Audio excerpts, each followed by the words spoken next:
എല്ലാ പ്രിയപ്പെട്ടവർക്കും നമസ്കാരം. മറുനാടൻ എക്സ്ക്ലൂസീവ് ഇന്റർവ്യൂയിലേക്ക് സ്വാഗതം. ഇന്ന് നമ്മുടെ കൂടെ ഉള്ളത് Gopal Krishnan IPS age retired ആണ്. സാർ നമസ്കാരം. വന്ദേ മാതരം. സാർ, നമുക്കറിയാം ജിയോ പൊളിറ്റിക്സ് അത് എപ്പോഴും മാറിയും പറഞ്ഞുകൊണ്ടിരിക്കുകയാണ്. കഴിഞ്ഞ ദിവസമാണ് അസീം മുനീർ പാകിസ്ഥാനിൽ നിൽക്കാതെ അമേരിക്കയിൽ ചെന്നതിന് ശേഷം ഇന്ത്യയെ വെല്ലുവിളിക്കുന്ന സാഹചര്യം ഉണ്ടായി. അതിനുശേഷം ഇന്ത്യക്ക് മേൽ അമേരിക്ക അതിനു മുൻപും അതിനുശേഷവും ഒക്കെ ഇന്ത്യ ഒരു ശത്രുപക്ഷത്ത് നിർത്തുന്ന സാഹചര്യമുണ്ട്. നമ്മുടെ ശത്രുക്കളെ അവരുടെ കൂടെ നിൽക്കുന്നതും പണ്ട് മുതലേ ഉള്ള അവരുടെ ഒരു രീതിയുമാണ്. യഥാർത്ഥത്തിൽ അമേരിക്ക അല്ല ഇന്ത്യ തമ്മിലുള്ള ബന്ധം അത് കൂടുതൽ വഷളാവുകയാണോ? ശത്രുക്കളായി പ്രഖ്യാപിച്ചോ നമ്മളെ അമേരിക്ക? മനോജയുടെ സംശയം, സന്ദേഹം ശരിയാണ്. ട്രംപ് നമ്മ സ്വന്തം ആള് എന്ന് പറഞ്ഞു വന്നിട്ട് ട്രംപ് നേരത്തെ ഇരുന്ന ഒബാമ, ബൈഡൻ ഇവര് ഉണ്ടായിരുന്ന സമയത്ത് ഇന്ത്യക്ക് 8 പാര പണിഞ്ഞതിനേക്കാളും വലിയ പാര ഇത് ഇങ്ങനെ വരുമെന്ന് ആരും പ്രതീക്ഷിച്ചില്ല. നമ്മളാരും പ്രതീക്ഷിച്ചില്ല. അദ്ദേഹം വന്ന സമയത്ത് തന്നെ നമ്മൾ 2-3 എപ്പിസോഡ് ചെയ്തിരുന്നല്ലോ വന്ന സമയത്ത്. അന്ന് അദ്ദേഹം പറഞ്ഞ ബ്യൂട്ടിഫുൾ കൺട്രി, മോഡിജിയെ പറ്റി beautiful man, is A hard negotiator എന്നൊക്കെ പറഞ്ഞപ്പം ഞാൻ വിചാരിച്ചു ഒരു US പ്രസിഡന്റ് 80 വയസ്സുള്ള ഒരാളൊക്കെ സംസാരിക്കാൻ ഇങ്ങനെ കള്ളം പറയുമോ, അല്ലെങ്കിൽ ഇങ്ങനെ കുടിലത മനസ്സിൽ വെച്ച് സംസാരിക്കില്ലല്ലോ എന്നൊക്കെ ഞാൻ വിചാരിച്ചു. പിന്നെ ബേസിക്കലി ഒരു വൈറ്റ് അല്ലേ, ഈ വെസ്റ്റ് അങ്ങനെ പണിയോ നമ്മളെ എന്നൊക്കെ ഞാൻ വിചാരിച്ചു. പക്ഷെ ഇപ്പം ആകെ ചക്ക കുഴയും പോലെ കുഴഞ്ഞിരിക്കുകയാണ്. വൻ പ്രശ്നവും. ഈ അമേരിക്ക നമ്മുടെ അഡ്വേഴ്സറി എന്നുള്ളത് മാറി. നേരത്തെ അഡ്വേഴ്സറി ആയിരുന്നു ബൈഡന്റെ ഭരണകാലത്ത്. ഇപ്പൊ അഡ്വേഴ്സറി മാറി എനിമി കൺട്രി ആയി മാറുമോ, ഇന്ത്യയിലൂടെ മാത്രം എന്തോ ഒരു വിരോധമുള്ളത് പോലെയാണ് അദ്ദേഹം പെരുമാറുന്നത്. ഈ അമേരിക്കയുടെ ഡീപ് സ്റ്റേറ്റ് ആണ് നമ്മളെ നേരത്തെ പണിഞ്ഞുകൊണ്ടിരുന്നത്. 1947 തൊട്ട് നമ്മുടെ അമേരിക്കയുടെ ഡീപ് സ്റ്റേറ്റ് ആണ്. നമുക്ക് ഈ പ്രസിഡന്റുമാർ വരും പോവും, ഡീപ് സ്റ്റേറ്റ് ആണ് നമുക്ക് എഗൻസ്റ്റ് ആയിട്ടുള്ളത്. പക്ഷെ ഇപ്പം ഡീപ് സ്റ്റേറ്റിൻ്റെക്കാളും ഫ്രണ്ടിലാണ് ട്രംപ് ജി നിൽക്കുന്നത്. അത് വളരെ രസകരമായിരുന്നു. നമുക്ക് എത്ര ആലോചിച്ചിട്ടും പിടി വരുന്നില്ല. പക്ഷെ അതിപ്പം മനുജയനെ പോലുള്ളവർക്കാണ് പിടി വരാത്തതും അതിശയവും അത്ഭുതവും ഒക്കെ. പക്ഷേ നമ്മുടെ തിങ്ക് ടാങ്ക്സ്, നമ്മുടെ അഡ്മിനിസ്ട്രേഷൻ, നമ്മുടെ ഡീപ് സ്റ്റേറ്റ്, ഇന്ത്യയുടെ ഡീപ് സ്റ്റേറ്റ്, അവർക്ക് കാര്യങ്ങളൊക്കെ മനസ്സിലാവുന്നുണ്ട്. അവർ ഓരോരോ കാര്യങ്ങളായിട്ട് നല്ല സ്മാർട്ടായിട്ട് ഈ ട്രംപ് ജിയുടെ സംഗതിക്ക് കൗണ്ടറായിട്ട് പല സംഗതികളും ചെയ്യുന്നുണ്ട്. ഇടയ്ക്ക് തന്നെയാണ് ഈ പ്രശ്നം ഇങ്ങനെ വഷളാവുന്ന ഇടയ്ക്കാൻ തന്നെയാണ് കഴിഞ്ഞ ദിവസം നടത്തിയ അസീം മുനീറിന്റെ പ്രസംഗത്തിൽ ന്യൂക്ലിയർ ബോംബ് ഉണ്ട് ഞങ്ങളുടെ കയ്യിൽ, അതെടുത്ത് പൊട്ടിക്കും എന്ന് പറയുന്ന ഒരു സാഹചര്യം, അത് ഇന്ത്യക്ക് മേൽ പ്രയോഗിക്കാൻ പോകുന്നു എന്നുള്ള അഭ്യൂഹങ്ങൾ കരക്കമ്പി ധാരാളമായി ഉണ്ട്. ആ വിഷയത്തിൽ എന്താണ് താങ്കളുടെ ഒബ്സർവേഷൻ? ഈ പിന്നെ നമ്മുടെ field marshal statement, reading between the lines അല്ലെങ്കിൽ റൈറ്റിംഗ് ഓൺ ദ വോൾ എന്നൊക്കെ ഇംഗ്ലീഷിൽ പറയില്ലേ, അത് വളരെ ശരിയാണ്. അയാൾ പറയുന്നത് ശരിയാണ്. അയാൾ എന്തെങ്കിലും അയാൾ ഒരു കാര്യം മനസ്സിലാക്കേണ്ട, ആദ്യമായിട്ടാണ് പാകിസ്ഥാനിൻ്റെ ഒരു ആർമി ചീഫ് ISIയുടെ ചീഫും കൂടെ ആയിരുന്നിട്ടാണ് അയാളോട് വന്നത്. അങ്ങനെ ഒരു കോമ്പിനേഷൻ, ഡെഡ്ലി കോമ്പിനേഷനാണ്. അങ്ങനെ ഒരു കോമ്പിനേഷൻ പാകിസ്ഥാനിൽ ഇതുവരെ വന്നിട്ടില്ല. ISIയുടെ ചീഫിനൊന്നും വരാം. ഇയാൾ ISIയുടെ ചീഫായിരുന്നു. അപ്പം അയാൾ സകല പരിപാടികളും കുതന്ത്രങ്ങളും ദുഷ്ടതയും എല്ലാം കുടിലതയും ഉള്ളൊരു മനുഷ്യനാണ് ഈ ഫെയിൽഡ് മാർഷൽ. അപ്പം അങ്ങേരുടെ സ്റ്റേറ്റ്മെന്റ് നമ്മൾ കൂട്ടി വായിക്കണം. എന്തോ പരിപാടി ഒപ്പിക്കുകയാണ്. ഏപ്രിൽ തൊട്ടുള്ള സ്റ്റേറ്റ്മെന്റ് നമുക്ക് നോക്കാം. കാശ്മീർ ഞങ്ങളുടെ ജൂഗുലാർ വെയിനാണെന്ന് പറഞ്ഞു.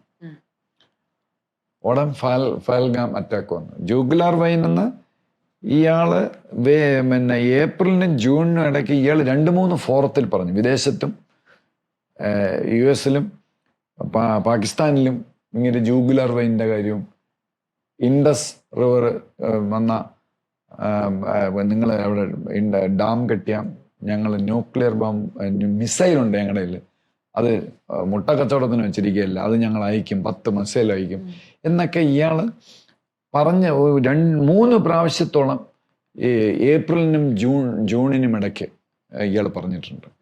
ജൂഗുലാർ വൈന്ന് കാശ്മീർ എന്ന് പറഞ്ഞ ഉടനെ ഫൽഗാം അറ്റാക്ക് ഉണ്ടായി. ഈ അതായത് അയാൾ പ്ലാൻ ചെയ്ത് വെച്ചിട്ടാണ് അത് പറഞ്ഞത്. അപ്പൊ അതിനുള്ള പിന്നെ ഗ്രൗണ്ട് അയാൾ സർക്കംസ്റ്റൻസ് അയാൾ നന്നായിട്ട് പഠിച്ച്, അതിനെപ്പറ്റി ഞാൻ പറയാം എന്താണ് സർക്കംസ്റ്റൻസ് എന്ന്, എന്നിട്ടാണ് അയാൾ ഇങ്ങനെ ഡിക്ലെയർ ചെയ്യുന്നത്. ഇപ്പം ന്യൂക്ലിയർ ത്രെട്ട് വന്നു. ഞാൻ കേട്ടത് അല്ലെങ്കിൽ ഞാൻ അറിഞ്ഞത് ഇയാള് ഒരു ന്യൂക്ലിയർ ബോംബ് എക്സ്പെരിമെന്റ് ചെയ്യാൻ പോകുന്നതാണ് നെക്സ്റ്റ് ഈ മാസം അല്ലെ അടുത്ത മാസം. അതിനെപ്പറ്റി അതിൻ്റെ പ്രത്യാഘാതത്തെ പറ്റി നമുക്ക് ലാസ്റ്റിൽ പറയാം. അങ്ങനെ അയാൾ ഹൗ ഓഡേഷ്യസ് ഹി ഇങ്ങനെ ആദ്യം ന്യൂക്ലിയർ എന്ന് പറഞ്ഞു, അത് കഴിഞ്ഞിട്ട് ഇപ്പം അറിയുന്നു അയാൾ പറഞ്ഞില്ല. എപ്പോഴും ഞാൻ കാശ്മീരിൽ ഇപ്പോൾ ഉടനെ ഒരു പരിപാടി ചെയ്യും എന്നയാൾ പറഞ്ഞില്ല. ജൂഗുലാർ വൈനാണ് ഞങ്ങളുടെ കാശ്മീർ. അപ്പോൾ നമ്മുടെ ഇന്ത്യയിലുള്ളവർക്ക് മനസ്സിലായി ഇയാൾ എന്തോന്ന് പരിപാടി ചെയ്യും. അപ്പോൾ അതേപോലെ ഇയാൾ ന്യൂക്ലിയർ മിസൈൽ വെച്ച് നമ്മളെ തട്ടൺ ചെയ്തപ്പം ഇയാൾ ഉടനെ എന്തോ ചെയ്യാൻ പോകണു എന്നുള്ളത് നമ്മുടെ എസ്പിയനേജ് ഏജൻസീസ് അല്ലെങ്കിൽ തിങ്ക് ടാങ്ക്സിന് മനസ്സിലായി, നമുക്ക് മനസ്സിലായില്ലെങ്കിൽ. ഇപ്പം ഇയാൾ ഈ ന്യൂക്ലിയർ ഇതിങ്ങനെ ത്രട്ടൺ ചെയ്തിട്ട് ഇയാൾ ന്യൂക്ലിയർ ബ്ലാസ്റ്റിന് തന്നെ ഒരു ന്യൂക്ലിയർ ബോംബ് 98-ന് ശേഷം പാകിസ്ഥാൻ അന്ന് പോലും അത് ശരിയല്ല, അത് ഇവന്മാർ കള്ളമായിട്ട് പറഞ്ഞതാണ് ചെങ്കായി ഹിൽസിൽ എന്നൊക്കെ പറയപ്പെടും. ചൈനയുടെ സഹായത്തോടെ എന്തോ ചെറിയ ഡട്ടി ബോംബ് പൊട്ടിച്ചു, അത് കള്ളമായിരുന്നു. ഇവർ ഈ ഭയങ്കര വൈഡ് പബ്ലിസിറ്റി ആണല്ലോ. എന്തും ഈ ആടിനെ ഊന്നുവാണെങ്കിൽ പറന്നു പോയെന്ന് പറയും, ആടിനെ പട്ടിയാക്കും. അങ്ങനത്തെ ഇൻഫർമേഷൻ സ്ട്രാറ്റജിയാണ് പാകിസ്ഥാനുള്ളത്. ചൈനയും ഏകദേശം അതുപോലെയാണ്. പാകിസ്ഥാൻ ഭയങ്കര കള്ളം പറച്ചിലാണ്. അപ്പം അന്ന് 98-ന് ശേഷം അയാളൊന്നും ചെയ്തില്ല. അപ്പം ഇപ്പം ഇയാൾ ചെയ്യാൻ ഉദ്ദേശിക്കുന്നു. ISI ചീഫാണ് അയാൾ, പാകിസ്ഥാൻ്റെ ഹെഡാണ്. ഷബാസൊക്കെ അവിടെ വെറുതെ ഇരിക്കുന്നത്. പിന്നെ അയാളൊരു ഫണ്ടമെൻ്റലിസ്റ്റും കൂടെയാണ്, ഇസ്ലാമിക ഫണ്ടമെൻ്റലിസ്റ്റിൻ്റെ ചീഫാണ് അയാൾ. ഇപ്പം ഈ ന്യൂക്ലിയർ നമ്മൾ നേരത്തെ പറഞ്ഞായിരുന്നു, അമേരിക്കയിൽ പോയി സംസാരിച്ചിട്ട് മുകേഷ് അംബാനിയെ വിരട്ടിയപ്പോൾ അയാൾ ഖുറാനാണ് ഇത് ചെയ്തത്, കോട്ട് ചെയ്തത്, ഖുറാനിലെ ഒരു ചാപ്റ്റർ. അത്ര ഒരു എന്താ പറയുക, ഒരു സ്കം ടൈപ്പിലുള്ള ഒരു മിലിറ്ററി ജനറലാണ് ഈ ഫീൽഡ് മാർഷൽ. അപ്പം എന്തുകൊണ്ട് അയാൾ ഇതൊക്കെ പറയുന്നു എന്നാണുള്ളതാണ് നമ്മൾ ആലോചിക്കേണ്ടത്. പ്രധാനപ്പെട്ട സംഭവം എന്ന് പറഞ്ഞു കഴിഞ്ഞാൽ, ഈ നമുക്ക് എപ്പോഴാണൊരു മോശം സമയം വരുന്നത്, in the past also Pakistan നമ്മളെ പണിഞ്ഞിട്ടുണ്ട്. എപ്പോൾ ഇന്ത്യ ഒരു സ്വപ്പം വീക്കായെന്നോ അല്ലെങ്കിൽ നമുക്ക് ടമൽറ്റസ് ആയിട്ടുള്ള ഒരു പൊളിറ്റിക്കൽ കണ്ടീഷനോ ജോഗ്രഫിക്കൽ കണ്ടീഷനോ വന്നു കഴിഞ്ഞാൽ എപ്പോൾ പണിഞ്ഞാന്ന്, ചൈന പോലും നമ്മളങ്ങനെ ചെയ്തിട്ടില്ല. ഈ പാകിസ്ഥാൻ എപ്പോൾ നമ്മളെ പണിഞ്ഞെന്ന് നോക്കിയാൽ മതി.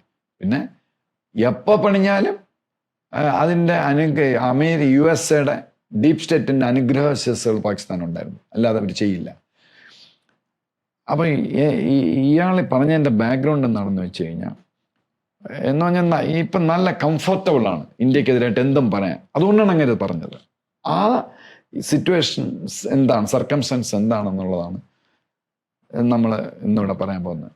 ആദ്യമായിട്ട് പറയേണ്ടത്, അല്ല അത് ഞാനിത് അറിഞ്ഞപ്പോൾ ഞാനും വളരെ ഞെട്ടിപ്പോയി. കാര്യം എന്ന് പറഞ്ഞാൽ, ഇത്ര മോശപ്പെട്ട, ഇത്ര മീനാണോ ഇയാള്, ഈ മിലിറ്ററി ജനറലും ഈവൻ അതിന് സപ്പോർട്ട് ചെയ്ത USA ഡീപ് സ്റ്റേറ്റ് ഇത്ര മീനാണോ നമുക്കെതിരായിട്ട് ഇങ്ങനെ പ്രവർത്തിക്കുന്നത് എന്ന് ഞാൻ ഞെട്ടിപ്പോയി. അതായത് ഒക്ടോബർ ട്രംപ് ജി വന്നത് എന്നാണ്, ഫെബ്രുവരിയിൽ അല്ലേ, 2025. October 2024 world liberation financial agency എന്ന് പറഞ്ഞ ഒരു സ്ഥാപനം അത് രജിസ്റ്റർ ചെയ്തത് എവിടെയെന്നുള്ള എനിക്ക് അറിഞ്ഞൂടാ. US ആണെന്ന് തോന്നുന്നു, US ആയിരിക്കും. അതെ, US രജിസ്റ്റർ ചെയ്തിട്ട് പാകിസ്ഥാനിലെ ക്രിപ്റ്റോ കൗൺസിൽ ഏജൻസി അതുമായിട്ട് ലിങ്ക് ചെയ്തു. ശേഷം പാകിസ്ഥാനിലാണോ അവിടെയാണോ എന്ന് ഐ എം നോട്ട് ഷുവർ. ആ ആരും നമ്മുടെ മീഡിയ ഇത് ശരിക്കും ഡിസ്കസ് ചെയ്തിട്ടില്ല. എല്ലാവരും ടാരിഫ് എന്ന് പറഞ്ഞ് ഇങ്ങനെ നടക്കുകയാണ്. ഇതാണ്, this is a very serious മാറ്ററാണ്. നമ്മൾ പറഞ്ഞു വരുമ്പം അത് ഞാൻ ഡീറ്റെയിൽഡ് ആയിട്ട് പറയാം. അതിനകത്തുള്ള രഹസ്യം, അതായത് ഒക്ടോബറിൽ ഈ ഫീൽഡ് മാർഷൽ, കാര്യം അവർ നന്നായിട്ട് ISIയും ഫീൽഡ് മാർഷലും ഒക്കെ നന്നായിട്ട് ഹോംവർക്ക് ചെയ്യുന്നു എന്നുള്ളതാണ്. അതായത് ഇയാൾ വരുന്നതിന് മുമ്പ് ട്രംപിന്റെ മറ്റേ അറ്റംപ്റ്റ് നടന്നില്ലേ, അപ്പോഴേ അതിന് തൊട്ട് മുമ്പ് തന്നെ ട്രംപ് ജയിക്കും എന്നുള്ള ഒരു ഹൈപ്പ് USA ലോകത്തെല്ലായിടത്തും തോന്നുന്നു ട്രംപ് ജയിക്കാൻ പോണം. അങ്ങനെ വന്നപ്പോഴാണ് 3 അറ്റംപ്റ്റ് നടത്തിയത് ഇദ്ദേഹത്തെ തട്ടിക്കളയാൻ. അതിൽ ഒന്ന് വളരെ സീരിയസ് ആയ അറ്റംപ്റ്റ് ആണ് ഈ എസ്കേപ്പ് ബൈ എ വിസ്കർ. അപ്പൊ തന്നെ അന്ന് ISI ബൈഡന്റെ മടിയിലിരിക്കുകയാണ്. ISIയും ഫീൽഡ് മാർഷലും ഷബാസും എല്ലാം സ്വന്തം ആള്, ആളാണ് പാകിസ്ഥാൻ എന്നുള്ളതിൽ നമുക്കിട്ട് പണിഞ്ഞുകൊണ്ടിരിക്കുന്ന സമയത്ത് ട്രംപ് വന്നാൽ നമ്മളെല്ലാം വിചാരിച്ചു, നമ്മളെപ്പോലെ മനോജ് എന്നെ പോലുള്ളവരൊക്കെ വിചാരിച്ചു, ട്രംപ് എണ്ണം വന്നിരുന്നെങ്കിൽ ഈ ബൈഡനെതിരായിട്ട്, ബൈഡനെതിരായിട്ട് എപ്പോഴും സ്റ്റേറ്റ്മെന്റ് പറയല്ലോ, ബൈഡനാണ് ആ വാർ ഉണ്ടാക്കിയത്, ബൈഡനാണ് ഇങ്ങനെ ചെയ്തത് എന്ന് പറയുന്നുണ്ടല്ലോ. അപ്പം നമ്മൾ ഇങ്ങനെയായിരുന്നു അന്ന് കിട്ടിയിരുന്നെങ്കിൽ പിന്നെ പാകിസ്ഥാൻ ചിഹ്ന ഭിന്നമായി പോവും എന്നൊക്കെ നമ്മൾ ഞാൻ പ്രതീക്ഷിച്ചിരുന്നു. പക്ഷേ നേരെ ഓപ്പോസിറ്റാണ് സംഭവിച്ചത്. അപ്പോൾ ഈ ISI മനസ്സിൽ വിചാരിച്ച്, കഷ്ടകാലത്തിന് ട്രംപ് വന്നാൽ നമ്മൾ എന്താ ചെയ്യും? അതാണ് ഈ പരിപാടി. ഈ വേൾഡ് ലിബറേഷൻ, ഈ ട്രംപ്ജി പൈസയുടെ ആളാണ്, അതെല്ലാവർക്കും അറിയാം. അപ്പം ഇങ്ങനെയൊക്കെ പൈസ കൊടുത്തപ്പോൾ ഖത്തർ ഒരു വലിയൊരു വിമാനം, അദ്ദേഹത്തിന്റെ സ്വന്തം വിമാനം ഉണ്ടല്ലോ, എയർഫോഴ്സ് 1, അതിനേക്കാളും ഭയങ്കര ഒരു വിമാനം അത് കൊണ്ടുകൊടുത്തു. അതോടെ ട്രംപിന്റെ സ്വഭാവം മാറി. Qatar is a beautiful country and emir you are a beautiful man എന്ന് ഉടനെ പറയുകയും ചെയ്ത് ഇത് എടുത്തുകൊണ്ട് പോയി.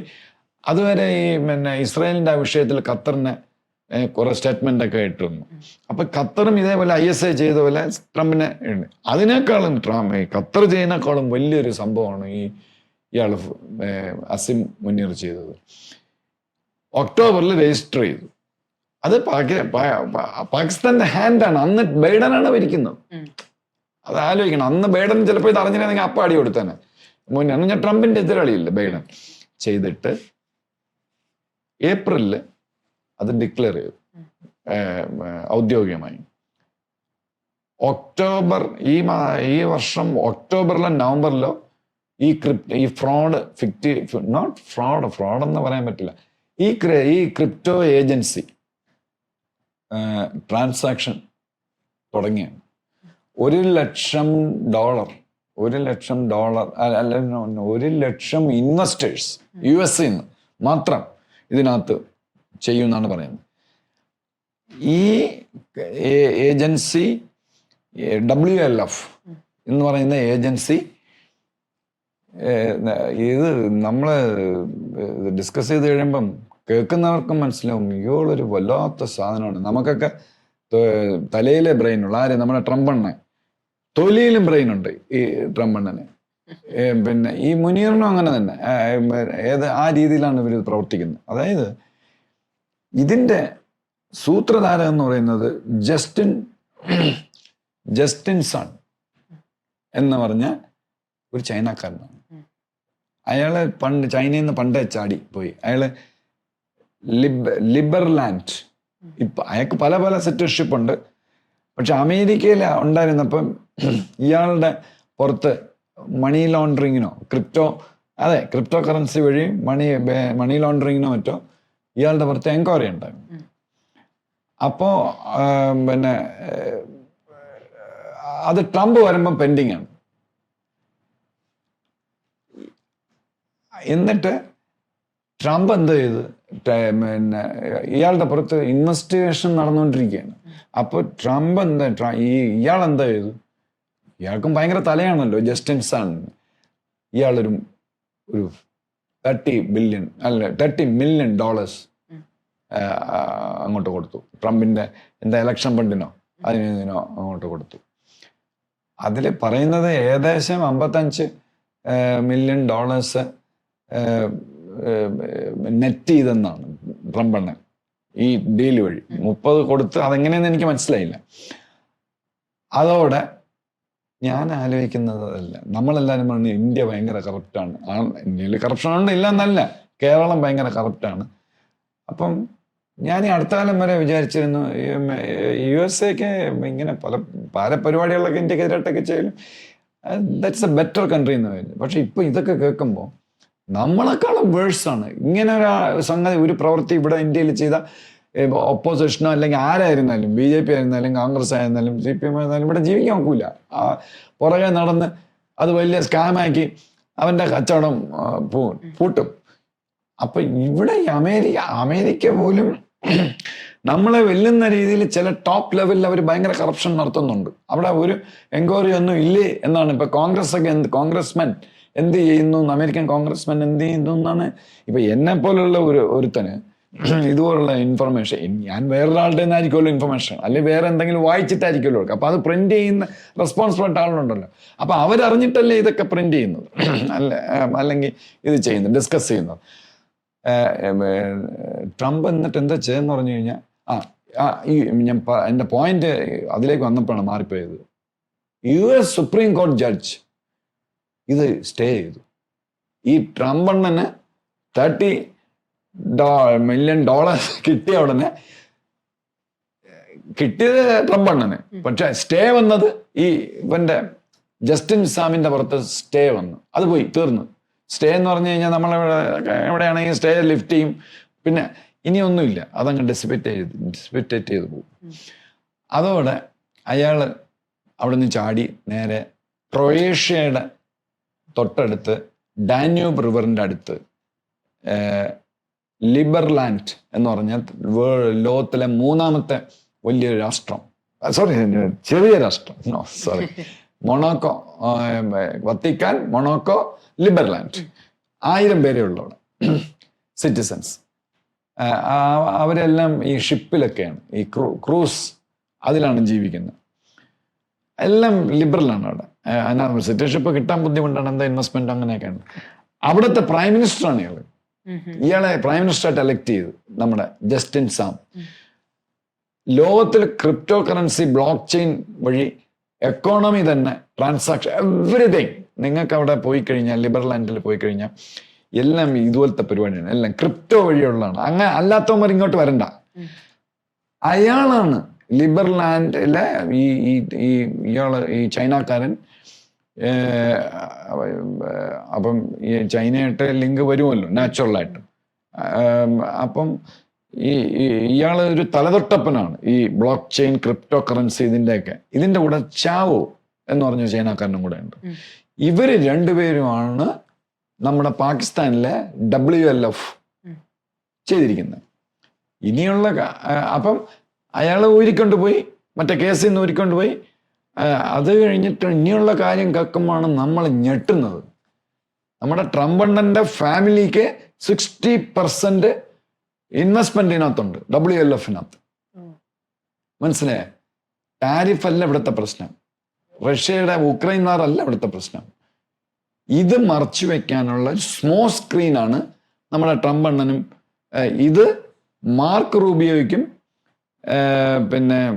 റൂബിയോയ്ക്കും അഫ്ഗാനിസ്ഥാനിൽ നിന്നുള്ള ഒരു ടാജക് വംശീയനായിട്ടുള്ള ഒരാളുണ്ട്. അയാൾ ഈസ് എ US സിറ്റിസൺ, അഫ്ഗാൻകാരനാണ്. അയാള് അമേരിക്കയുടെ ഇപ്പോഴത്തെ യുണൈറ്റഡ് നേഷൻസിലെ അംബാസഡർ ആണെന്നാണ് എൻ്റെ ഓർമ്മ. അയാള് മാർക്ക് റൂബിയോ, ജോൺ ബോൾട്ടൺ, നേരത്തെ ഉണ്ടായിരുന്ന നമ്മുടെ അജിത് ഡോവൽ സാറിന്റെ സ്ഥാനത്തിരുന്ന നാഷണൽ സെക്യൂരിറ്റി അഡ്വൈസർ, അദ്ദേഹം ഇപ്പം ട്രംപിന്റെ കൂടെ. ഇവരെല്ലാം അവർക്കെല്ലാം ഇത് അറിയാം. ട്രംപിന്റെ പോക്ക് കറക്റ്റ് അല്ല എന്നുള്ളത് അവര് പറഞ്ഞു. പാകിസ്ഥാനെ പ്രീണിപ്പിക്കുന്നത് ഒട്ടും ശരിയല്ല എന്ന് പറഞ്ഞിട്ടുണ്ട്. മാർക്ക് റൂബിയോയും ജോൺ ബോൾട്ടണും വളരെ പ്രധാനപ്പെട്ട ആളുകളാണ്. അഫ്ഗാനിസ്ഥാൻ മറ്റേ അംബാസഡർ എന്ന് പറയുന്നത്, അമേരിക്കയുടെ അംബാസഡർ എന്ന് പറഞ്ഞാൽ അയാൾ മുസ്ലിമാണ്, അവര് ശക്തിയുക്തം ഈ ഇന്ത്യയെ ഇങ്ങനെ പിണക്കുന്നത് ശരിയല്ല എന്നൊക്കെ പറഞ്ഞിട്ടുണ്ട്. അപ്പൊ ഒന്ന് ആലോചിച്ച് നോക്കി, ഇതെന്താ കാര്യം എന്ന് പറഞ്ഞാൽ, ഒരു കള്ളനെ നമ്മൾ ഓടിക്കുന്നു, പിന്നെ അപ്പം കള്ളൻ എൻ്റെ മുമ്പ് വന്നിട്ട് ഇടത്തോട്ട് പോയി. അപ്പൊ പുറകെ ആളുകൾ വരെയാണ് കള്ളനെ പിടിക്കാനായിട്ട്, മാല മോഷ്ടിച്ച കള്ളൻ എന്ന് വെച്ചോളൂ. അപ്പം എൻ്റെ അടുത്ത് വെച്ച് ഒരു നിക്കറിട്ട ഒരുത്തൻ ഇതുവഴി വന്ന്, നിക്കറിട്ടല്ലേ മറ്റേ കറുത്ത നിക്കർ, ഇതാ വലത്തോട്ടോ എന്ന് പറയും. ആക്ച്വലി അയാൾ ഓടിയത് ഇടത്തോട്ടാണ്. വലത്തോട്ടോ എന്ന് പറഞ്ഞ പോലത്തെ ഒരു പരിപാടിയായിപ്പോയി ഈ ട്രംപണ്. മറ്റേ അവിടെ യുദ്ധം, പിന്നെ പുടിൻ അങ്ങനെ ചെയ്യുന്നു ഇങ്ങനെ ചെയ്യുന്നു. ഈ ശ്രദ്ധ തിരിച്ചിവിടെയാണ്. ഈ എന്തുകൊണ്ട് US കോൺഗ്രസ് മിണ്ടാതിരിക്കുന്നു? ബൈഡനെ പാവം നമ്മൾ പറഞ്ഞിട്ടല്ല, അദ്ദേഹത്തിന് ഡെമൻഷ്യയാണ്. അവിടെ വേറെയും ചില ആളുകളുണ്ടല്ലോ, ആരും മിണ്ടുന്നു, അവരെല്ലാം വരട്ടി. ഒബാമ അറസ്റ്റ് ചെയ്യുന്നു പറഞ്ഞു, വേറെന്തോ എല്ലാത്തിൻ്റെ കയ്യിലും ഒരു വെടിക്കുള്ള പരിപാടി ഉണ്ടല്ലോ, എല്ലാവരും അറസ്റ്റ് ചെയ്യും പിടിക്കും എന്നൊക്കെ പറഞ്ഞ് ഇങ്ങനെ വിരട്ടി നിർത്തിയിരിക്കുകയാണ്. എന്നിട്ട് ഈ പരിപാടി ഇതൊരു ഭയങ്കര സംഭവമാണ്. കാര്യം എന്ന് പറഞ്ഞാൽ ഈ കിട്ടുന്ന പൈസ, ട്രംപണ്ണന് കിട്ടുന്ന പൈസ, ഇതൊരു നല്ലൊരു സംഗതിക്കാണ് ഇത് പറയുന്നത്. അതായത് ഇത് എല്ലാ പബ്ലിക്കിനും ക്രിപ്റ്റോ കറൻസിയിൽ ഡീൽ ചെയ്യാം, അതല്ല ഉദ്ദേശം. ഇദ്ദേഹത്തിൻ്റെ ഫാമിലിക്കും കിട്ടുന്ന കിക്ക് ബാക്സും സകല പൈസയും ലോണ്ടറി ചെയ്യാനാണ്. പിന്നെ ഇത് ആർക്കും കണ്ടുപിടിക്കാൻ പറ്റില്ല. ഇപ്പൊ ബ്ലോക്ക് ചെയിൻ സിസ്റ്റം വഴി എത്രയും എന്ന് പറയുന്ന ഒരു ക്രിപ്റ്റോ കറൻസി ഉണ്ട്. ബിറ്റ് കോയിൻ എന്ന് പറഞ്ഞ്, ബിറ്റ് കോയിൻ ആണ് വലുത്. ഒരു ബിറ്റ് കോയിൻ എന്ന് പറഞ്ഞാൽ ഇപ്പോൾ എൻ്റെ അറിവ് ശരിയാണ്, 2,28,00,000 ഒരു ബിറ്റ് കോയിൻ എൻ്റെ കയ്യിലുണ്ടെങ്കിൽ ഇറ്റ്സ് ഈക്വലൻ ടു 2,28,00,000 ഏകദേശം. എന്ത് ഭയങ്കരമാണെന്ന്. അപ്പൊ ഈ ബിറ്റ് കോയിൻ ഞാൻ വാങ്ങിച്ചു വെച്ച ഇവിടുത്തെ ഒരു CBI NIA ഒന്നും ചെയ്യില്ല. പിന്നെ FBI ഒറ്റില്ലല്ലോ. എത്രയും പിന്നെ ഇതും ബ്ലോക്ക് ചെയിൻ സിസ്റ്റം. ഈ ബ്ലോക്ക് ചെയിൻ എന്ന് പറയുന്നത് നമ്മളൊരു പൈസ ട്രാൻസ്ഫർ ചെയ്യുമ്പോൾ ലെഡ്ജർ വഴിയല്ലേ ബാങ്കിൽ, ഇതൊരു ലെഡ്ജർ സിസ്റ്റമാണ് ബ്ലോക്ക് ചെയിൻ കണ്ടുപിടിച്ചത് സന്തോഷി നക്കമോട്ടോ എന്ന് പറയുന്ന ഒരു ജാപ്പാനീസാണ് 2008. ചിരിക്കേണ്ട ഒരു കാര്യം, ഇത് ഒറിജിനൽ ആളല്ല, ഇത് അയാളുടെ സെഡോണിമസ് നെയിമാണ്. ഇത് ആരാണ്? ജാപ്പാനീസ് ആണ്. അതുപോലും കണ്ടുപിടിക്കാൻ നിവൃത്തിയില്ല ലോകത്തിലെ ഒരു ഏജൻസിക്ക് ഇതുവരെ കണ്ടുപിടിച്ചിട്ടില്ല. American കണ്ടുപിടിച്ചില്ല, Russian കണ്ടുപിടിച്ചിട്ടില്ല. ഇതാരാണ് ബ്ലോക്ക് ചെയിൻ കണ്ടുപിടിച്ചത്?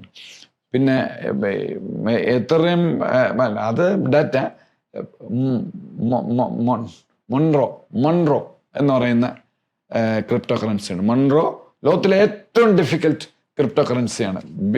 മൺറോ, എത്രയും, പിന്നെ ഈ അതെ മൺറോ തന്നെ. ഈ രണ്ട് മൺറോയും എത്രയും കണ്ടുപിടിച്ച് ആരെന്ന് ചോദിച്ചു കഴിഞ്ഞാൽ നോബഡി നോസ്. അത് ട്രാക്ക് ചെയ്യാൻ പറ്റില്ല.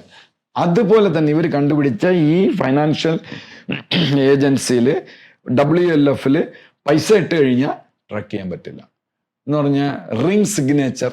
ഇതിന് കണ്ടുപിടിക്കാൻ പറ്റാത്ത കാര്യങ്ങൾ ഇതുകൊണ്ട് റിംഗ് സിഗ്നേച്ചർ. പിന്നെ റിംഗ് സിഗ്നേച്ചർ എന്ന് പറഞ്ഞാൽ നമ്മളിപ്പോൾ ബാങ്കിൽ പോയി ഒപ്പിട്ട് കൊടുക്കണം. ഒപ്പില്ലാതെ ഒരു പരിപാടി നടക്കും. ഇത് അങ്ങനെയല്ല, ഒപ്പിടേണ്ടതല്ല.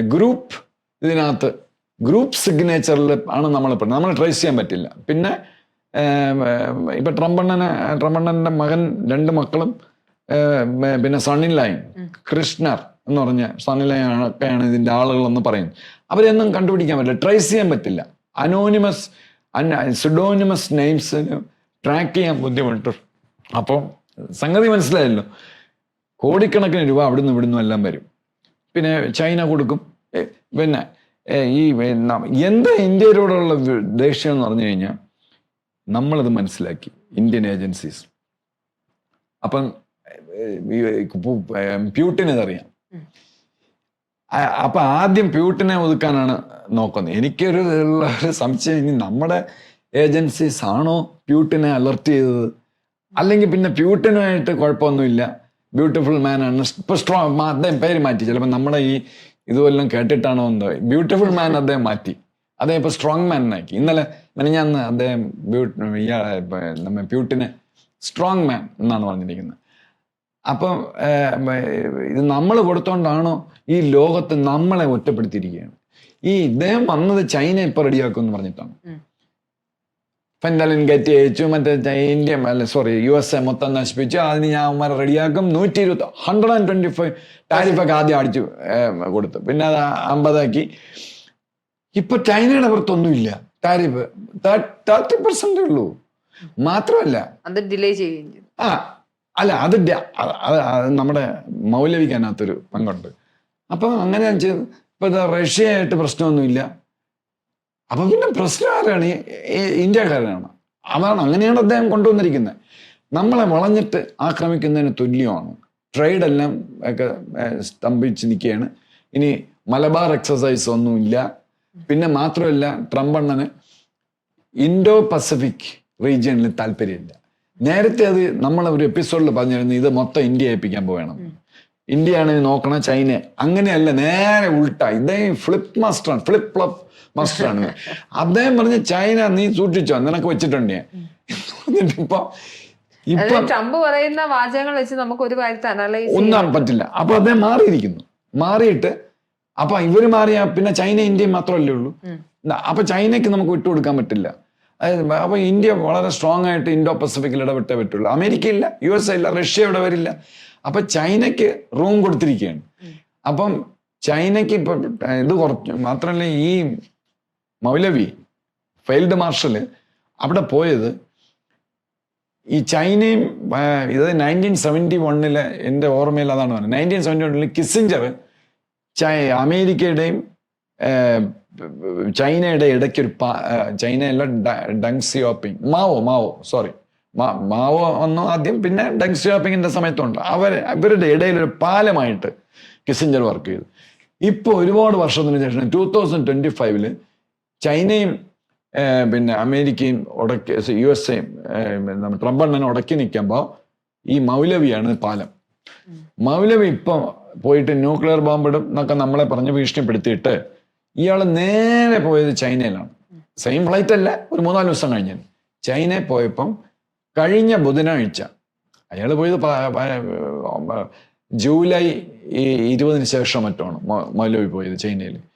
അപ്പൊ അമേരിക്കയിൽ പോയിട്ട് വന്നപ്പോൾ ചൈന ഇങ്ങനെ ശ്രദ്ധിച്ചുകൊണ്ട് നിൽക്കുകയാണ്, ഈ മൗലവി അവിടെ പോയി എന്താ ചെയ്യണമെന്ന്. നമുക്കാണെങ്കിൽ ഒരുപാട് ചൈന വിചാരിക്കണം നമുക്ക് ഒരുപാട് കോടി രൂപ തരാനുണ്ട്, ഒന്നും തരണമില്ല. ഇയാൾ ചാടി അവിടെ എന്തിനു പോയി. അപ്പം അത് കഴിഞ്ഞ് ഇവിടെ വന്ന് ഒരാഴ്ച കഴിഞ്ഞ് നേരെ ചൈനയിൽ പോയി അവിടുത്തെ ടോപ്പ് ജനറൽസും മറ്റേ ഷീ ജിൻപിങ്ങിനെ കണ്ടില്ല, ബാക്കി എല്ലാവരെയൊക്കെ കണ്ട്. അത് കഴിഞ്ഞ് ഈ കഴിഞ്ഞ ബുധനാഴ്ച ഇവരുടെ ചൈനയുടെ പുറത്തുള്ള ടാരിഫിന്റെ ഡെഡ് ലൈൻ ഇയാളിപ്പോൾ പറഞ്ഞ 90 days തീർന്നു. 90 days തീർന്നപ്പോൾ നവംബർ വരെ എക്സ്റ്റെൻഡ് ചെയ്ത് കൊടുത്തു.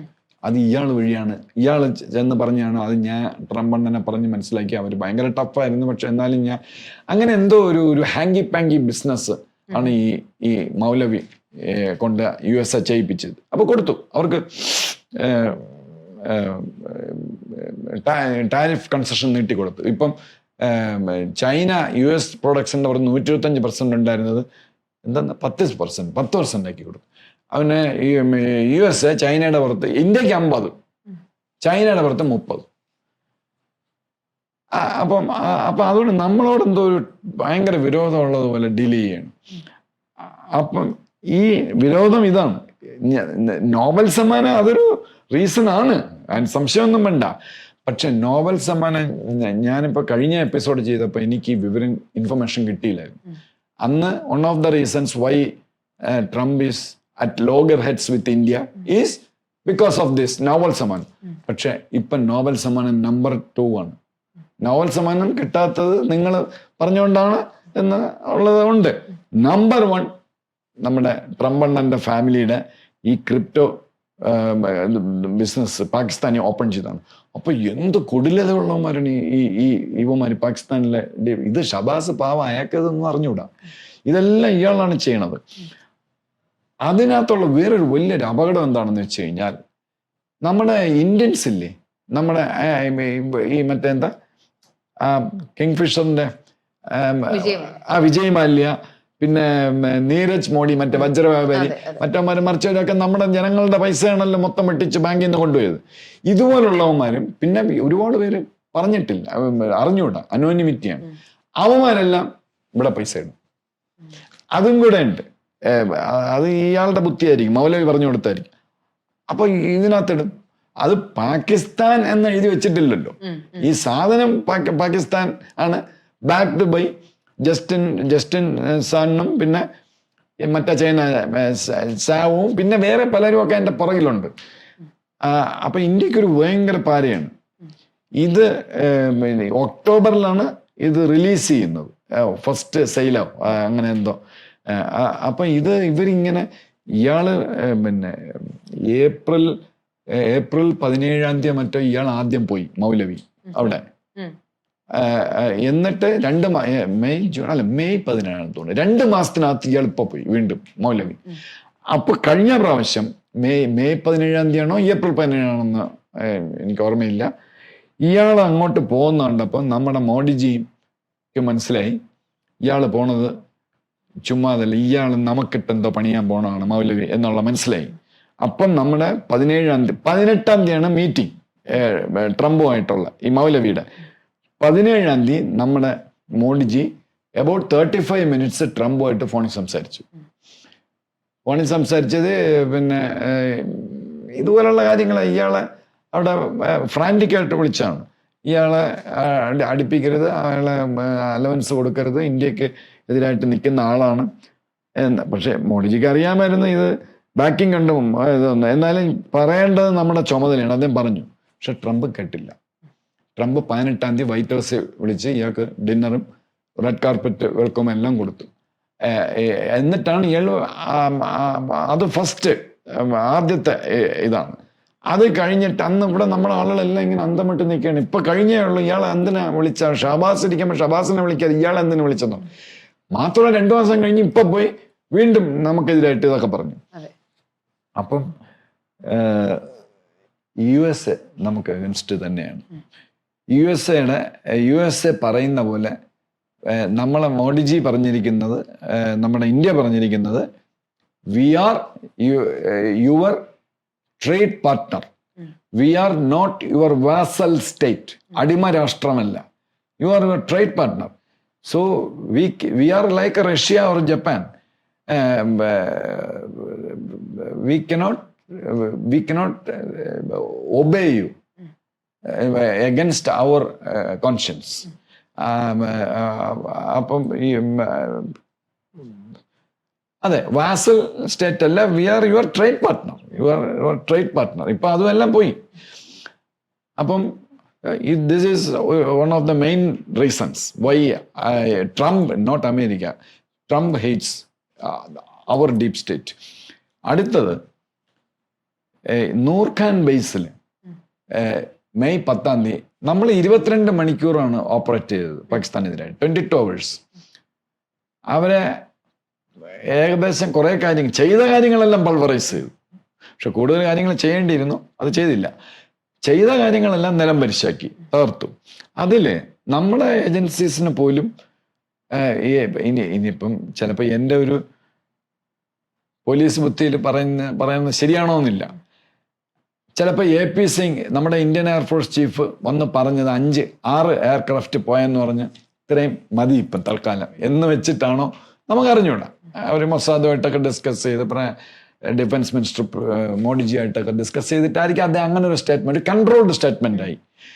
ആക്ച്വലി ഇപ്പോഴത്തെ ലേറ്റസ്റ്റ് എന്ന് പറയുന്നത് നൂർഖാൻ ബേസ്, അവിടെയാണ് ഏറ്റവും അധികം ഡാമേജ് ചെയ്തത്. അവിടെ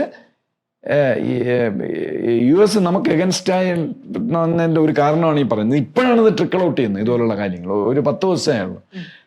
അവിടെ ഒരു വലിയ അണ്ടർഗ്രൗണ്ട് ബേസ് ഉണ്ടായിരുന്നു, ഒരു കമാൻഡ് സെന്റർ.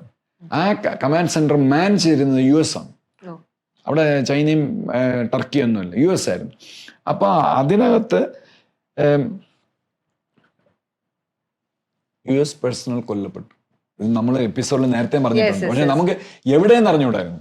അവിടെ US പേഴ്സണൽ കൊല്ലപ്പെടുകയും വലിയ നാശമുണ്ടാവുകയും ചെയ്തു. അപ്പം അത് ട്രംപാണോ അവരുടെ ഡിഫൻസ് പെന്റഗണിലാണോ ഏതോ ഉദ്യോഗസ്ഥൻ പറഞ്ഞെന്ന്, these Indians we never expected this, they have lighted it up. അവസരം കിട്ടിയപ്പം നമ്മൾ അങ്ങ് കത്തിച്ച് കയറി. ഇത്രയും അവർ പ്രതീക്ഷിച്ചില്ല. അപ്പോൾ ടോട്ടല് ഇത് ഈ മെനഞ്ഞാന്ന് പാകിസ്ഥാൻ അവരുടെ ഇതായിരുന്നല്ലോ സ്വാതന്ത്ര്യ സമരവും അല്ലെ ദിനം 14-ാം തീയതി. അപ്പൊ നമ്മളെ ഇവിടെ മെഡൽ കൊടുക്കുന്ന പോലെ അവിടെ മെഡൽ കൊടുപ്പുണ്ട്. അപ്പൊ ഇത് ആദ്യം വന്നു. എനിക്കൊന്ന് ഈ പിന്നെ നമ്മുടെ മൗലിക്ക് അഗൻസ്റ്റ് ആയിട്ടുള്ള ആളുകൾ അവിടെ ഉണ്ട്, ഇമ്രാൻഖാന്റെ ആളുകൾ. എനിക്കാണ് അവരും വല്ലതും ആയിരിക്കും. ഏതോ പത്രത്തിലോ ടി വിയിലോ ലിസ്റ്റ് ഇട്ട് ആരൊക്കെ കൊല്ലപ്പെട്ട്. ഇതുവരെ കുറെ സിവിലിയൻസ് കൊല്ലപ്പെട്ട് 5-6 പേര്, പിന്നെ കുറെ മരങ്ങൾ തറയിപ്പോയി. അല്ലാതെ ഇന്ത്യ ഇവിടെ ഒന്നും ചെയ്തിട്ടില്ല എന്നാണല്ലോ ഉമ്മർ വെളിയിലൊക്കെ പറഞ്ഞുകൊണ്ടിരുന്നത്. പക്ഷെ അവിടെ കുറെ പേര് ചത്തുപോയ പാകിസ്ഥാൻ പട്ടാളക്കാരുടെ ലിസ്റ്റ്, അവർക്ക് ഓരോ അവാർഡ് കൊടുക്കുന്നു. അതിനകത്തൊരു വിംഗ് കമാൻഡർക്ക് അവാർഡ് കൊടുക്കുന്നു.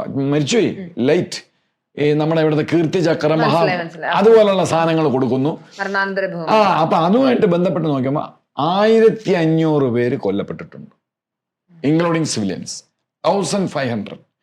മിലിറ്ററി പേഴ്സണൽസ് 150 ആണ് ഒരു കണക്ക്. 150. അതിന് അമ്മന് പറയുന്നത് 13 ഉള്ളത്. ഇപ്പൊ ലേറ്റസ്റ്റ് 15-ാം തീയതി പറയുന്നത് 13 വരെ ഉള്ളത്. ഇവന്മാര് മൊത്തം കള്ളമല്ലേ പറയുള്ളൂ. അപ്പം അതിൻ്റെ കൂടെ ഈ അമേരിക്കൻ പേഴ്സണൽ കൂടെ കൊല്ലപ്പെട്ടു. മാത്രമല്ല അമേരിക്കയ്ക്ക് മിണ്ടാമൊക്കില്ല ഇന്ത്യ അടുത്ത് ഈ അമേരിക്കൻ പേഴ്സണൽ കൊല്ലപ്പെട്ടതുമായിട്ട്. കാര്യം എന്ന് പറഞ്ഞാൽ അപ്പം ഇന്ത്യ ചോദിക്കും നിങ്ങളവിടെ എന്തോ ചെയ്യായിരുന്നു, അപ്പം നിങ്ങളായിരുന്നു നമുക്ക് ഈ പാര മൊത്തം വെച്ചത്. അപ്പം America will be in soup. Trump പക്ഷെ ട്രംപ് അല്ല തുടങ്ങിയത്. ട്രംപിന് മുമ്പേ ഈ സാധനങ്ങളോടെ ഉണ്ട്. ട്രംപ് അത് തുടർന്നു പോയി എന്നേ ഉള്ളു. അപ്പം അത് ആകെ നാണക്കേടായി യു എസിന്. എന്ന് പറഞ്ഞാൽ യു എസും പാകിസ്ഥാനും ചേർന്നുള്ള പരിപാടി നമ്മൾ പൊളിച്ചു. പിന്നെയുള്ള ഈ നമ്മളോടുള്ള ഒരു വിരോധം വരാൻ കാര്യം ഈ അസിം മുനീർ ഉള്ള വിഷയം.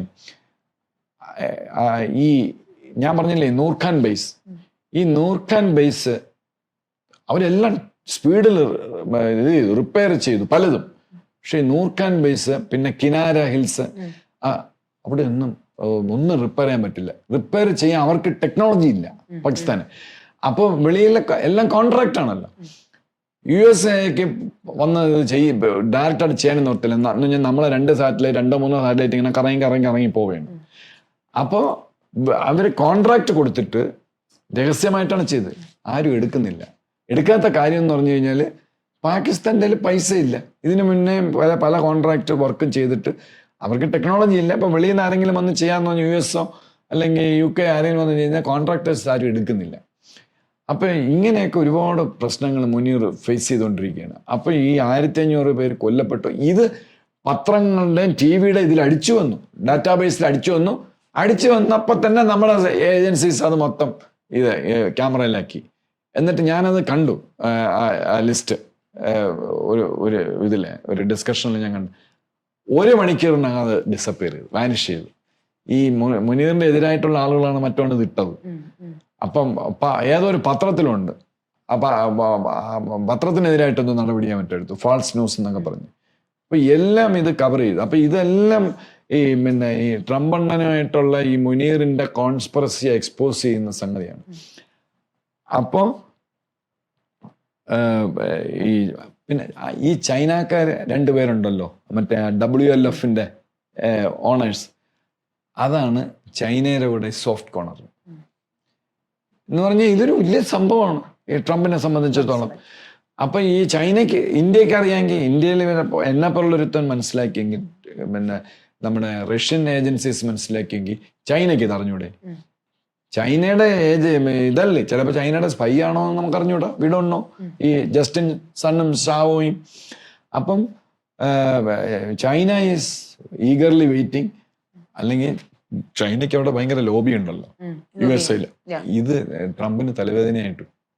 ഇവര് പുട്ടിനും ആണെങ്കിൽ ഇത് ഭയങ്കരമായിട്ട് വെളിയിൽ വന്നാൽ കോൺഗ്രസ് റിപ്പോർട്ട് ചെയ്യാൻ എളുപ്പമാണ്, ഏതെങ്കിലും പത്രത്തിൽ വന്നാൽ മതി. നമ്മുടെ ഇവിടെ ഇന്ത്യയിലെ പോലെ തന്നെയാണ്.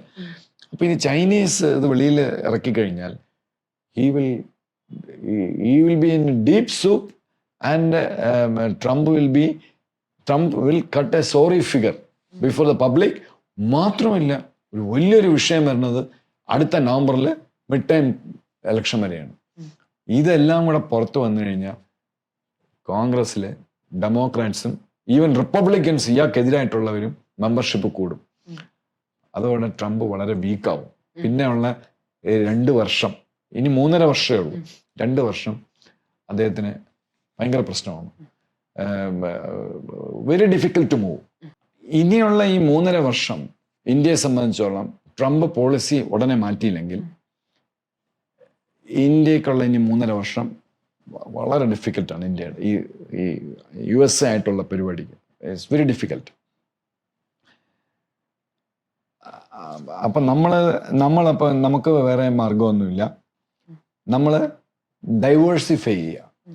നമുക്ക് ഇവരുടെ ഈ ട്രേഡ് നമുക്ക് നഷ്ടപ്പെട്ടാൽ 1% 2% ഇൻകമേ നമ്മുടെ GDP-യിൽ കുറയുള്ളൂ എന്നാണ് ഒരു കണക്ക് അമേരിക്കയുടെ. അതൊരു വലിയ വിഷയമല്ല.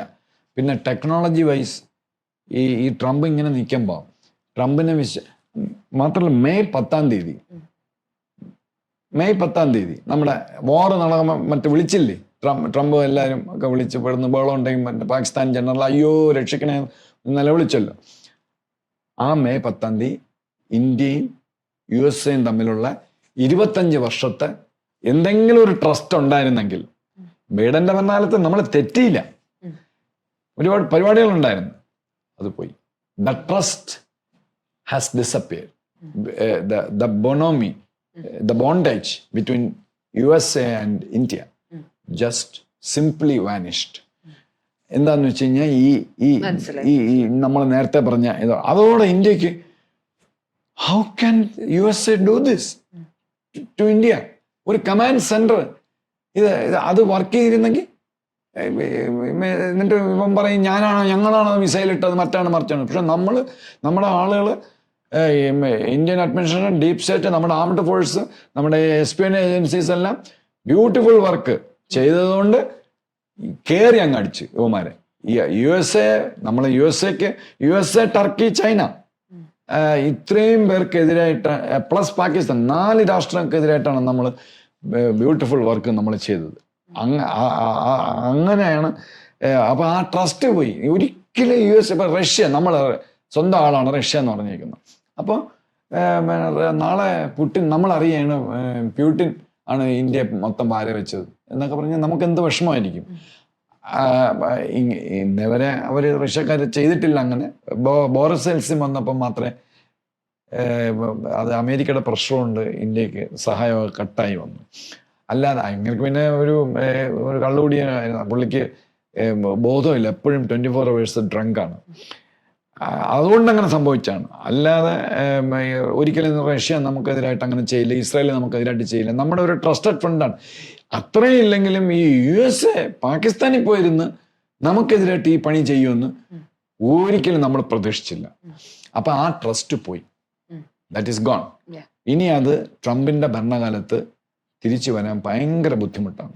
അടുത്ത ഒരാൾ വരുമ്പോൾ വാൻസോ അല്ലെങ്കിൽ അടുത്ത ഡെമോക്രാറ്റ് പ്രസിഡന്റോ വരുമ്പോൾ മാത്രം നമ്മൾ ഇനി പ്രതീക്ഷിച്ചാൽ മതി. അപ്പോൾ ഈ USA നമുക്ക് തരേണ്ടിയിരുന്ന പല ടെക്നോളജിയും, USA ഒരു വലിയ ടെക്നോളജി അഡ്വാൻസ്ഡ് ആയിട്ടുള്ള ഒരു നേഷനാണ്, അതിന് സംശയമൊന്നും വേണ്ട. നമ്മൾ ഡൈവേഴ്സിഫൈ ചെയ്യാനേ ഇന്ത്യക്ക് പറ്റുള്ളൂ. നമ്മൾ ജപ്പാനുമായിട്ട് അടുക്കുക, ഈവൻ ഡിഫൻസിലും അവർക്ക് അങ്ങനത്തെ ടോപ്പ് ക്ലാസിഫൈഡ് വെപ്പൺസ് ഒക്കെ ഉണ്ട്. ജപ്പാൻ ഇന്ത്യക്ക് വേണ്ടി എന്തും ചെയ്യും. Japan, Israel, Russia, south Korea, ഈ 4 രാഷ്ട്രങ്ങളുമായിട്ട് ഇന്ത്യ കൂടുതൽ എടുക്കും. And Philippines. ഫിലിപ്പീൻസിന്റെ കാര്യം പറഞ്ഞപ്പോഴാണ് ഞാൻ വിട്ടുപോയത്. ഈ ട്രംപിന് ആകെ നാണക്കേടായത് അമേരിക്കയിലെ പത്രങ്ങളിലെല്ലാം അടിച്ചു വന്ന് ജൂലൈ ലാസ്റ്റ് വീക്കിലോ അതോ ഈ ഓഗസ്റ്റ് ഫസ്റ്റ് വീക്കിലോ ഫിലിപ്പീൻസിന്റെ ഫോറിൻ മിനിസ്റ്റർ അവിടെ ചെന്നിട്ട് പറഞ്ഞു, എന്തിനാ US നേവി എന്ന് പറഞ്ഞ് ഇങ്ങനെ അതുവഴിയൊക്കെ കപ്പൽ അങ്ങോട്ട് ഓട്ടിക്കുന്നു ഇങ്ങോട്ട് ഓട്ടിക്കുന്നു മെഴുകിക്കളയും എന്നൊക്കെ പറയുന്നു. They have no balls to assist us. എന്ന് ഫിലിപ്പീൻസ് ഇവരുടെ ഇതിലുള്ളതാണ്, പിന്നെ അമേരിക്കയുടെ സഖ്യകക്ഷിയാണ്. അവസാനം ഞങ്ങൾക്ക് ഇന്ത്യൻ നേവി മാത്രമേ ഉണ്ടായിരുന്നുള്ളൂ. ഇന്ത്യൻ നേവി വന്ന് ഇപ്പം ഈ ഓഗസ്റ്റ് ഫസ്റ്റ് വീക്കിൽ ഇന്ത്യൻ നേവി വന്ന് they had the balls to escort us and to patrol South China Sea along with us against China. അപ്പോൾ ചൈനയ്ക്ക് ഒരു വലിയൊരു അബദ്ധം കൂടെ പറ്റി. ഈ ഫിലിപ്പീൻസിന്റെ ഇന്ത്യയുടെയും കാര്യം ഇങ്ങനെ മോണിറ്റർ ചെയ്തുകൊണ്ട് ഷിപ്പ് ഇങ്ങനെ പോയി, അവന്മാർ 2 ഷിപ്പും കൂട്ടിയിടിച്ച്. ചൈനീസ് ഷിപ്പ്, അവരുടെ കോമ്പറ്റൻസും ക്വാളിറ്റിയാണ് അത് കാണിക്കുന്നത്, കൂട്ടിയിടിച്ച് ആകെ നാണക്കേടായി. പിന്നെ ഇന്ത്യയുടെ 3 ഷിപ്പ്, 3 യുദ്ധക്കപ്പലുകൾ ഫിലിപ്പീൻസ് ഒരു പുതിയ, പിന്നെ ഫിലിപ്പീൻസ് ബ്രഹ്മോസും ആകാശമൊക്കെ നമ്മൾ കൊടുക്കുകയാണ്. അപ്പോൾ അതൊരു പുതിയ നമ്മുടെ ഒരു സ്ട്രാറ്റജിക് പാർട്ട്ണറാണ്. അപ്പോൾ ഇതുപോലെ ഡൈവേഴ്സിഫൈ ചെയ്യുക.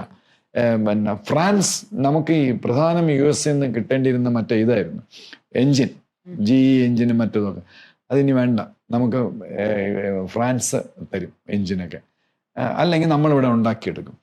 അപ്പം ഇതെല്ലാമാണ് ഈ ട്രംപിന് ഭയങ്കര ദേഷ്യമായത് ഇന്ത്യയിലുള്ള. അതുകൊണ്ടാണ് ജപ്പാൻ അവരുടെ നാറ്റോ കക്ഷിയാണ് ജപ്പാൻ, അവരുടെ എതിരാളി. അതുകൊണ്ട് റഷ്യ പണ്ടേ അമേരിക്കയ്ക്ക് അഗൻസ്റ്റ് ആയിരുന്നു. റഷ്യ ചൈനയുടെ ഓയിൽ വാങ്ങിക്കണമെന്ന് പ്രശ്നമില്ല. EU ഈ നാഴികയ്ക്ക് 40 വട്ടം റഷ്യക്കാരനെയും പുട്ടിനെയും ചീത്ത പറയുന്ന EU അവരുടെ നിന്ന് ഒരുപാട് ഓയിൽ വാങ്ങിക്കുന്നുണ്ട്, ഗ്യാസ് വാങ്ങിക്കുന്നുണ്ട്, ഓയിൽ വാങ്ങിക്കുന്നുണ്ട്. അപ്പൊ EUവിന് പ്രശ്നമില്ല. ജർമ്മനി ഏറ്റവും കൂടുതൽ റഷ്യൻ ഓയിലും ഗ്യാസും വാങ്ങിക്കുന്നവരാണ്. അപ്പൊ അവർക്ക് പ്രശ്നമില്ല, ചൈനയ്ക്ക് പ്രശ്നമില്ല. ഇന്ത്യക്കാളും കൂടുതൽ ഓയിൽ വാങ്ങിക്കാൻ ഇന്ത്യക്ക് മാത്രം പ്രശ്നം, ഇന്ത്യക്ക് മാത്രം താരിഫ്. പിന്നെ അതിൻ്റെ കൂടെ ഈ മൗലവിയെ വിളിച്ച് അവിടെ ഇരുത്തി ഈ ഓരോ പരിപാടികളൊക്കെ ചെയ്യുന്നു. അപ്പം ഈ മൗലവി നോക്കിയപ്പം നല്ല സമയം, ഇന്ത്യക്ക് മോശം സമയം, അമേരിക്കയായിട്ടാണ് അവർ തമ്മിലുള്ളതെല്ലാം തെറ്റി. മറ്റേ നമ്മുടെ സിനിമ ജഗതി പറഞ്ഞ അടിച്ച് പിരിഞ്ചാച്ച്, അത് ഏകദേശം അതുപോലെയായി. അങ്ങനെയാണ് ഇപ്പം നിൽക്കുന്നത്. ഇപ്പൊ ട്രേഡ് ഡെലിഗേഷൻ വരേണ്ടതാണ് അടുത്ത ആഴ്ച അമേരിക്കയുടെ, ക്യാൻസൽ. മാത്രമല്ല ഇന്ത്യ അങ്ങ് ഡൈവേഴ്സിഫൈ ചെയ്യുന്ന പറഞ്ഞാൽ ഇന്ത്യയുടെ ശത്രുവിന്റെ ശത്രു മിത്രം എന്നായി. അമേരിക്കയുടെ ശത്രുവാണ് ചൈന, ഇന്ത്യയുടെയും ശത്രുവാണ്. ഇപ്പൊ ചൈനയായിട്ട് നമ്മൾ മഞ്ഞുരുകാൻ തുടങ്ങി. വാങ് വി അന്തമിട്ട് വരെയാണ്, അടുത്ത ആഴ്ച വരെയാണ്. പിന്നെ അപ്പൊ ചൈനയായിട്ട് മഞ്ഞുര, അപ്പൊ ചൈനയ്ക്ക് അങ്ങനെ പാകിസ്ഥാൻ കൂടിയേ എന്നാൽ അതന്ന് അങ്ങനെയായിരുന്നു. ഇപ്പൊ ചൈനയ്ക്ക് എന്തെങ്കിലുമൊക്കെ ഇന്ത്യയായിട്ട് ഇടപെട്ടിട്ട് ഗുണമുണ്ടെങ്കിൽ അവർ നമ്മളോട് നിൽക്കും. അപ്പൊ ഇന്ത്യക്ക് അതുപോലെ തന്നെ. ചൈന കംപ്ലീറ്റ് നമ്മൾ വിശ്വസിച്ചില്ലെങ്കിൽ ഇനിയുള്ള അവരുടെ പെരുമാറ്റം അനുസരിച്ച് നമ്മൾ അതിനെപ്പറ്റി ആലോചിക്കും. പക്ഷെ ഇപ്പം ചൈനയായിട്ട് നമ്മൾ അടുക്കുകയാണ്. അപ്പം ഇത് പാകിസ്ഥാനും ഒരു ബുദ്ധിമുട്ടായിട്ട് വരും. അപ്പം ഇയാൾ എന്താ ചെയ്തെന്ന് പറഞ്ഞു കഴിഞ്ഞാൽ വിളിച്ച് ഈ ന്യൂക്ലിയർ ബോംബിൻ്റെ ഇത് ത്രട്ടൺ ചെയ്തു. ഞാൻ മനസ്സിലാക്കിയത് അയാൾ എക്സ്പ്ലോഡ് ചെയ്യാൻ പോവുകയാണ്. ഞാനിപ്പോൾ പറഞ്ഞ പോലെ അങ്ങനെയാണെങ്കിൽ എന്ത് ചെയ്യും India? What is our option? അപ്പം നമ്മള് പിന്നെ ഒരു കാതം മുന്നിൽ കണ്ടു. ഇതൊക്കെ എനിക്കറിയാമെങ്കിൽ, മനോജയ്ക്ക് അറിയാമെങ്കിൽ, നമ്മളെ പ്രേക്ഷകർക്ക് ഇപ്പൊ കിട്ടിയല്ലോ. ഇത് നമ്മുടെ ഇന്ത്യൻ ഏജൻസീസിന് അറിഞ്ഞൂടെ? ഇവൻ പൊട്ടിക്കും, ഇവൻ്റെ അടുത്ത് കണ്ണിറുക്കി കാണിച്ചു കൊടുത്തിട്ട് 1 പൊട്ടിക്കും, ബാക്കി കാര്യം നമ്മളപ്പം നോക്കാം. ഇന്ത്യ ഇറിറ്റേറ്റ് ചെയ്യാൻ ഒറ്റ മാർഗ്ഗമേ ഉള്ളൂ, പാകിസ്ഥാനെ അഴിച്ചു വിടുക. എനിക്ക് എൻ്റെ അറിവ് ശരിയാണെങ്കിൽ ഓഗസ്റ്റ് 30 മുമ്പ് അഗ്നി 6 ലോഞ്ച് ചെയ്യാണ്. അഗ്നി 6 നമ്മളത് ഇത്രയും നിർത്തിയതാണ് എന്ന് പറഞ്ഞാൽ USA ഒന്നും അവരെ ഒന്നും പിന്നെ പേടിപ്പിക്കണ്ട, അത് തന്നെ, ആ വേർഡ് തന്നെ നമുക്ക് ഉപയോഗിക്കാം. അവർ അപ്സെറ്റ് ആക്കണ്ട എന്ന് വെച്ചിട്ട് നമ്മൾ അഗ്നി 5 നിർത്തി. അഗ്നി 5 ഒരു 7000 കിലോമീറ്ററൊക്കെ ഉള്ളൂ maximum range. Intercontinental ballistic മിസൈലാണ്, ന്യൂക്ലിയർ വാർഹെഡ് ഉള്ള. അത് മറ്റേ നമ്മുടെ ഇവിടെ എങ്ങും എത്തില്ല, USA ബേസ് ഒന്നും എത്തില്ല. അഗ്നി 6 12,000 to 15,000 ആണ് എല്ലാം വരും. അപ്പോൾ north Korea already USA target ചെയ്ത് വെച്ചിട്ടുണ്ട്, റഷ്യ ടാർഗറ്റ് ഉണ്ട്, ചൈന ടാർഗറ്റ് ഉണ്ട്. ഒരു പവർഫുൾ എനിമിയും കൂടെ നമ്മുടെ ട്രംപിനെ അങ്ങയുടെ ക്രിപ്റ്റോ കറൻസിക്ക് വേണ്ടി ഇന്ത്യയെ എതിരാക്കി ഒരു പവർഫുൾ എനിമിയെ കൂടെ സംഘടിപ്പിക്കുകയാണ് ഈ മാസം. അത് ഉണ്ടാവും. അതിൻ്റെ കൂട്ടത്തിൽ അങ്ങനെയാണെങ്കിൽ ഞങ്ങൾ പൂർണ്ണം പൊട്ടിക്കും എന്ന് പറഞ്ഞു മുനീർ പൊട്ടിച്ചാൽ ദാറ്റ് ഈസ് ടു മച്ച്. ഇനി പിന്നെ ഇന്ത്യക്ക് തിരിഞ്ഞും പിരിഞ്ഞൊന്നും നോക്കേണ്ട കാര്യമില്ല. ഇന്ത്യയിൽ നെക്സ്റ്റ് ജനറേഷൻ വെപ്പൺസ്, ഉദാഹരണം ആന്റി മാസ് വെപ്പൺ എന്ന് പറഞ്ഞ സാധനമുണ്ട്. ഇന്നേ വരെ അത് റഷ്യയുടെയൊക്കെ രഹസ്യമായിട്ടുണ്ടെന്ന് പറയുന്നത്. ആന്റി മാസ് എന്ന് പറഞ്ഞാൽ ഹൈഡ്രോജൻ ബോംബൊന്നും ഒന്നുമല്ല, മാസ് ഉണ്ട്. സിമ്പിളായിട്ട് ഞാൻ മനസ്സിലാക്കിയതാണ്. അപ്പം ഈ ആൻറ്റി മാസ്സായിട്ടുള്ള വേറൊരു സാധനം ബോംബിൻ്റെ രൂപത്തിൽ കൊണ്ടുവന്ന് പിന്നെ ഈ അന്തരീക്ഷത്തിലുള്ള മാസുമായിട്ട് ഇത് ചെയ്താൽ ഭയങ്കരമായ എക്സ്പ്ലോഷൻ ഉണ്ടാവും. അപ്പം ഈ പിന്നെ ബിൽഡിങ്സ് അതുപോലുള്ള ജനങ്ങൾ മൊത്തം നശിച്ചു പോകും. പക്ഷേ ബിൽഡിങ്സ് ഇൻഫ്രാസ്ട്രക്ചർ ഒന്നും കുഴപ്പമില്ല. അപ്പം ഒന്നേ ആൻറ്റി മാസ് വെപ്പൺ അത് നമ്മൾ വളരെ അഡ്വാൻസ്ഡ് ആണ്, അല്ലെങ്കിൽ സാറ്റലൈറ്റ് ബേസ്ഡ് കില്ലർ വെപ്പൺസ് ഉണ്ട്. അത് ഏതെങ്കിലും ഒന്ന് നമ്മൾ നെക്സ്റ്റ് ഇയാൾ പഴയ ഡർട്ടി ബോംബ് അതിനുള്ള ഇതേ ഉള്ളൂ മുനീറിൻ്റെ. നമ്മൾ നെക്സ്റ്റ് ജനറേഷൻ വെപ്പൺ അത് പൊട്ടിക്കുകയാണെങ്കിൽ ഈ ഞെട്ടേണ്ടവർ ഞെട്ടും. മനസ്സിലായല്ലോ? പ്രേക്ഷകർക്ക് മനോജയ്ക്ക് മനസ്സിലാവുമല്ലോ. ട്രംപ് എണ്ണം ഞെട്ടും. അപ്പം അവിടെയുള്ളവർ പറയും, നിങ്ങൾ ചുമ്മാ ഇരുന്ന ഇന്ത്യയെ നമ്മുടെ ഒരു വലിയൊരു സുഹൃത്ത് അല്ലെങ്കിൽ ഒരു സുഹൃത്തായിരുന്നു, നിങ്ങൾ ഇപ്പം ശത്രുവാക്കി, ഇപ്പം ഇന്ത്യയുടെ റഡാറിൻ്റെ കീഴിലാണ് USA എന്ന് ട്രംപ് എണ്ണ പരാതി കേൾക്കേണ്ടി വരും. പക്ഷേ ഈ നമ്മുടെ ഈ ട്രേഡ് ടോക്കൊക്കെ കഴിയുമ്പോൾ എനിക്കൊരു ചെറിയ സംശയമുണ്ട്, ട്രംപ് എണ്ണ ഒന്ന് മയപ്പെടുമെന്ന്. ഞാൻ ട്രംപ് എണ്ണൻ ഇത് ആരെങ്കിലുമൊക്കെ പറഞ്ഞു കൊടുക്കും, നിങ്ങൾ ചുമ്മാ വെറുതെ ഇല്ലാതെ നിങ്ങൾ പ്രശ്നം ഉണ്ടാക്കരുത്. അപ്പം ട്രംപ് എണ്ണൻ ചിലപ്പം ഡൽഹിയിലും എല്ലാം വന്ന് മറ്റേ കരാർ ഒപ്പിടുകയോ അല്ലെങ്കിൽ മോസ്കോയ്ക്ക് പോണ വഴി അവിടെ ഇരുന്നുകൊണ്ട് സ്ട്രോങ് മാൻ, മോഡിജി സ്ട്രോങ് മാൻ എന്നൊക്കെ പറഞ്ഞ് സോപ്പിടുക എന്തെങ്കിലും ചെയ്യുമെന്നാണ് എൻ്റെ ഒരു പ്രതീക്ഷ. അല്ലാതെ ഇത് മുന്നോട്ട് പോയി കഴിഞ്ഞാൽ ഇന്ത്യക്കൊന്നും നഷ്ടപ്പെടാനില്ല. ഇന്ത്യ വിൽ പ്രൊവോക്ക് അവർ എനിമീസ്, അതിന് ഒരു സംശയമില്ല. ഇതിപ്പോൾ എനിമിക്കൽ ആയിട്ടാണ് നിൽക്കുകയാണ് US. അങ്ങനെയാണ് കാര്യം.